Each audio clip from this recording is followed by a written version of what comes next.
There are a handful of great names in watchmaking that offer unique and world-renowned timepieces. Today, we'll be looking at one of the most iconic timepieces from a famed Swiss watchmaker, namely, the Speedmaster from Omega, to examine what it's made of, how it works, and ultimately ask the question, is it worth it? NASA set rigorous testing for all watches that they were considering to be the Moonwatch. This included being able to cope in temperatures as extreme as 200 degrees Fahrenheit to 0 degrees Fahrenheit, that's roughly 93 degrees Celsius to negative 18 degrees Celsius. Watches had to pass both high and low pressure tests and a test to ensure function in a pure oxygen atmosphere with no seals breaking. Watches submitted also had to be shockproof and anti-magnetic. All dials and numbers had to be legible in low light conditions, which makes sense for a dark spacecraft. The crystalline case had to be anti-reflective, which is why Omega chose a satin-finished steel case. And of course, timekeeping accuracy was measured. In 1969, the Speedmaster was on the wrist of the Apollo 11 crew, who were on their way to the moon. Due to a malfunction on an electronic timer, Neil Armstrong actually opted to keep his watch in the spacecraft as backup. However, Buzz Aldrin opted to wear his Speedmaster as he journeyed out of the spacecraft and onto the moon. Buzz, by the way, is actually a self-professed watch guy. 1 year later, in 1970, the Speedmaster once again journeyed into space on the Apollo 13 mission. Famously, a ruptured oxygen tank jeopardized the descent journey, which gave us everyone's favorite line when something goes wrong. "Houston, we have a problem." By using his Omega Speedmaster, Jack Swigert was able to time the critical burn to get the crew home safely.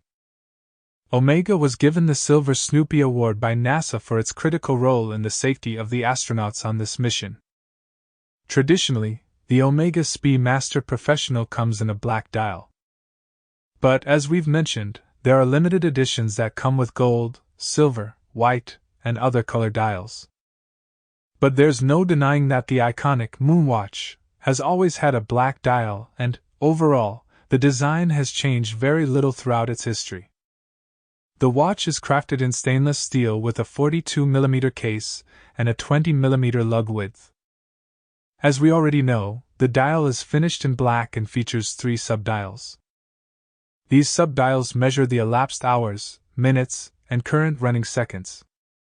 The hands, including the chronograph hand, are finished with superluminova to improve legibility in low-light settings. The dial is protected by a Hesalite acrylic crystal. Given that it's shatterproof, it's safer for use in space.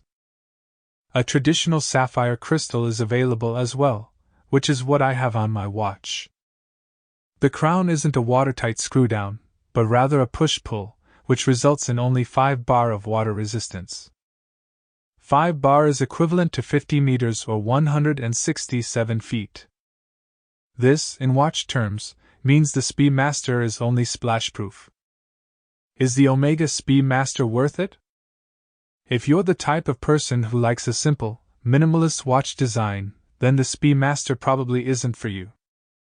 After all, this is a highly functional watch with a complicated dial, which definitely pushes it further towards being a sports watch than a formal dress watch. As we mentioned earlier, if you want a watch that can handle water, this probably isn't it either. Honestly, this is my biggest gripe about the watch. I find that I have to be quite conscious of the watch when I'm near water. So if I'm by the pool or doing dishes, the Speedmaster is not on my wrist. It can handle a splash or two, but you don't want to dive in.